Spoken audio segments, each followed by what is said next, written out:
So yun, magandang araw ulit sa inyo lahat mga paps, no? Welcome back sa ating channel. So, may gagawin tayo ngayon isang Devant 50 inches na to, 49. So, nasa mga 49 or 50 inches to, no? Ayan. So, yung problema niya, ito pala. Yung problema niya is okay naman yung backlight. Good backlight pero walang picture. Walang picture kasi, ano, very common to na problema sa mga ganitong panel. Ayan, Samsung panel yung gamit niya. Saan na yun? Ayan.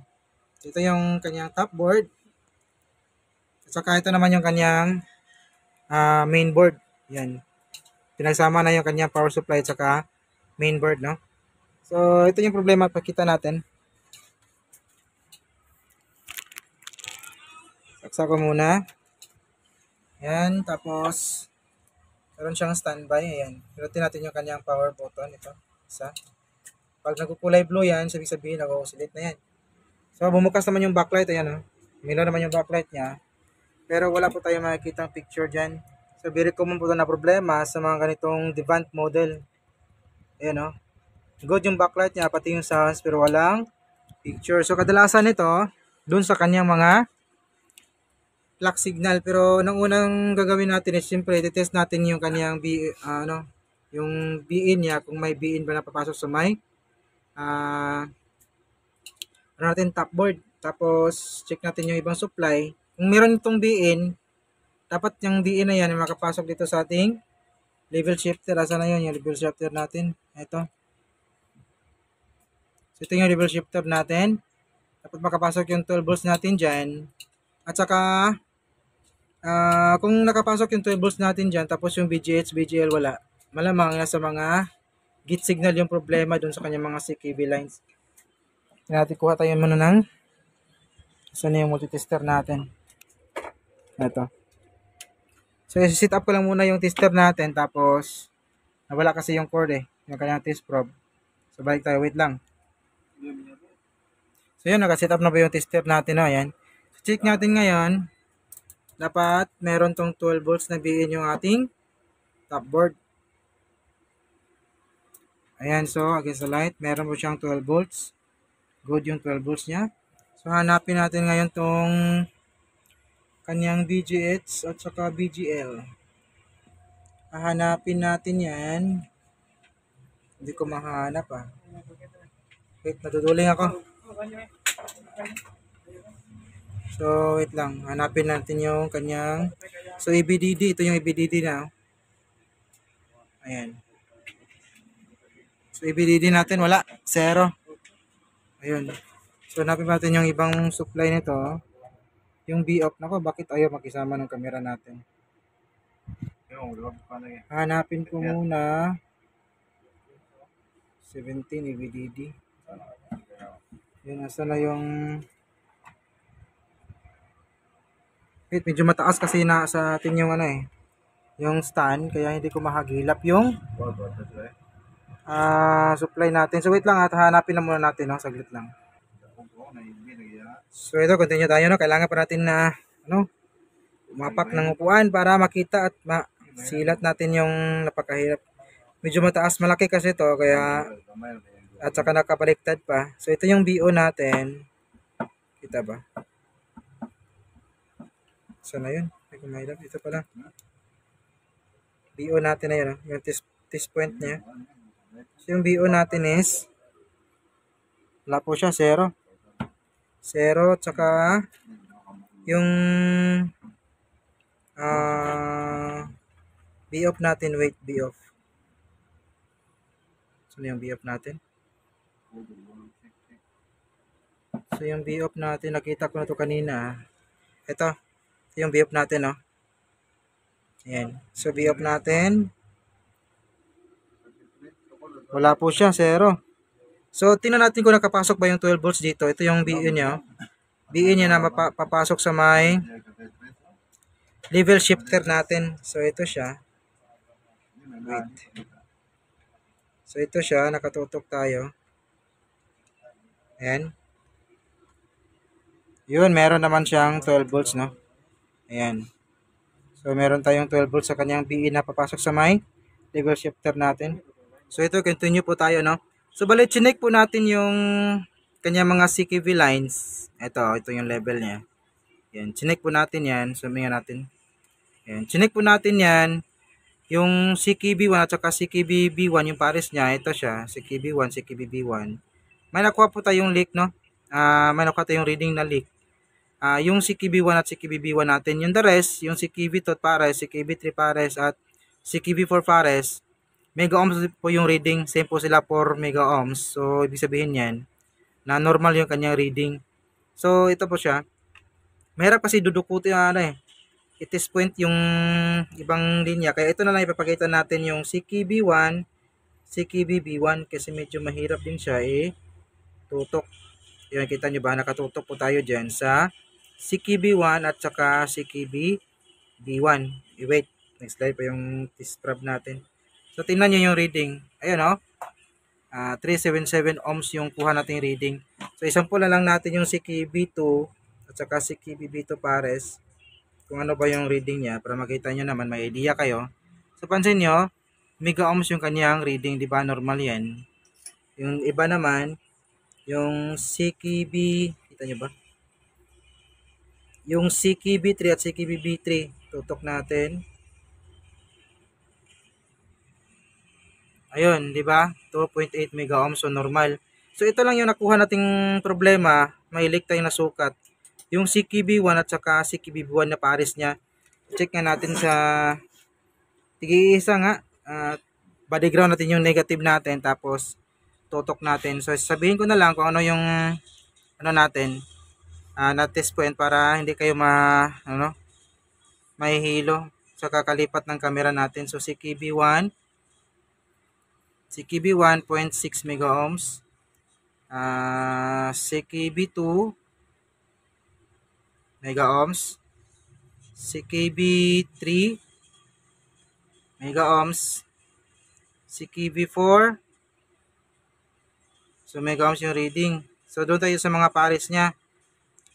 CKB, ano ba to? CKB3 pala, CKB3 mega ohms yung reading. Pares ng CKB3, ayan, pares ng CKB3 mega ohms din yung reading. CKB-B4 mega ohms yung reading. CKB-B1 mega ohms yung reading.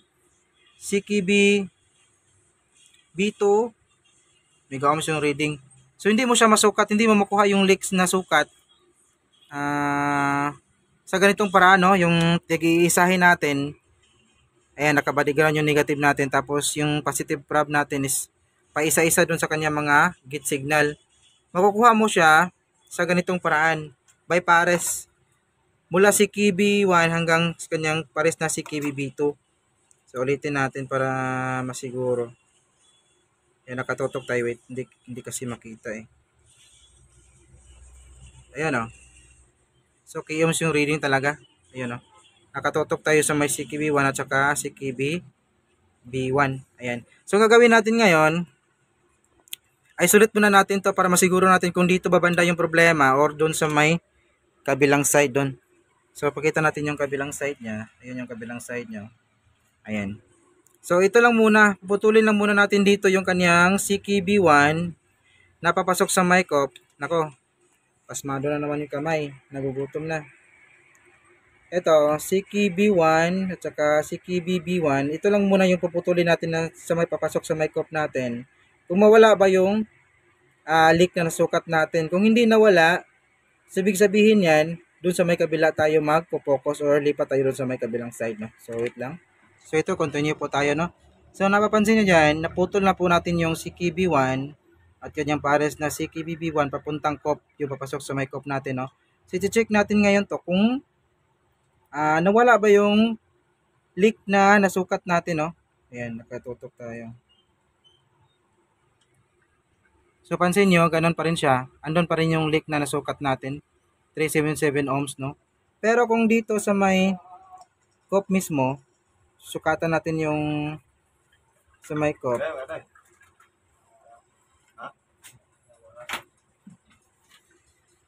Ayun. So, wala po tayo nasukat na leak, no? So, ibig sabihin lang nito, dahil hindi nawala yung leak na nasukat natin, matapos nating may cut, yung papasok sa may COP natin, so, ibig sabihin niya na doon sa may kabilang side yung problema. So, ang gagawin naman natin doon, kakat natin yung papasok sa mic off dun sa may right side natin, yung CKB1 at saka CKB1. At makatapos nating mic cut dito, check natin ulit kung ano pa ba yung leakage na nasukat, yung leak na nasukat natin, no? Pero hanapin muna natin yung kadugtong ng ating CKB1 at CKB2 sa may kabilang side. So balik tayo pag nahanap na natin, no? So ito, continue na po tayo, no? So ito na po yung ginawa natin.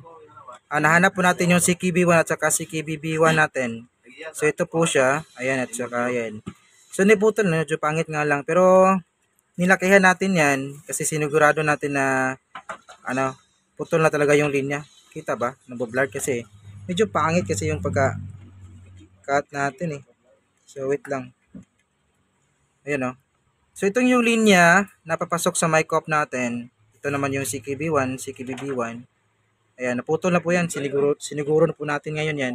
Tapos yung kabila pala is dinugtong natin ulit yan. Kunting hinang lang. At hago doon sa kanyang insulator na kulay green. Kita ba? Wait.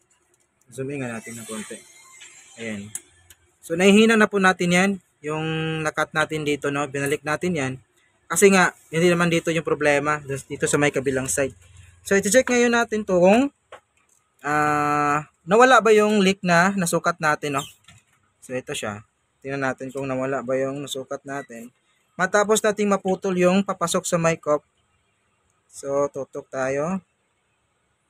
Medyo pahirapan to . So ayan. Kita nyo ba? Nawala na po yung key. Yung key ohms, yung ohms na nakuha nating reading, no, di ba? Naging mega ohms na po siya. Matapos natin mic cut yung papasok sa mic off. So, ibig sabihin yan, dito sa may kabilang side yung may problema. So, iti-test natin ngayon to. Testing natin kung magkaka-display ba yung unit natin. Kung magkaka-display na yung unit natin, so ibig sabihin yan, buo na rin yung mga supply sa may top board natin galing sa may level shifter or DC-DC IC natin. Yan. So, saksa ko. Abang tayo sa my mirror.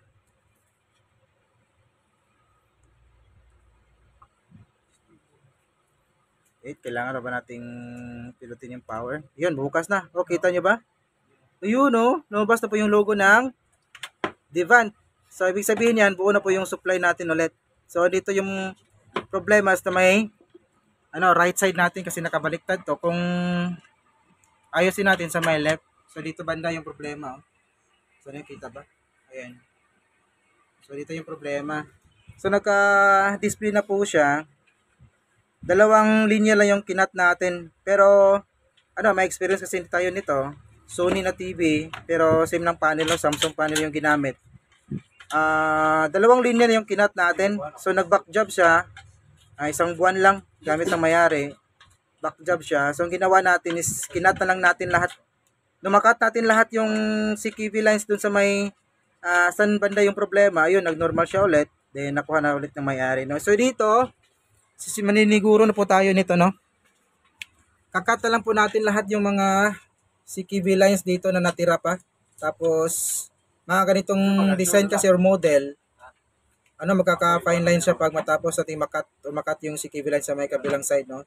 So, ang gawin lang natin, putulin natin lahat yung CKV lines dito. Tapos, pagdudugtungin natin yung papasok. Yung lahat ng CKV lines na papasok sa may cop, then, connect natin sa may ground gamit ayun ng 1K. So hindi lang natin papakita sa video na to kasi meron ako mga ginawa na ganong tutorial. So dito na lang siguro tayo at medyo mahaba na kasi yung video natin, no. Ayan. So at least nakita nyo na nakuha natin yung problema. Napa-display natin ulit yung TV. Ayan. So hanggang dito lang yung video natin mga paps, no. Maraming salamat pala sa mga natsagang nanood, no. May God be with us always, and this is your service Ryan Crositech. See you in our next video. Bye-bye.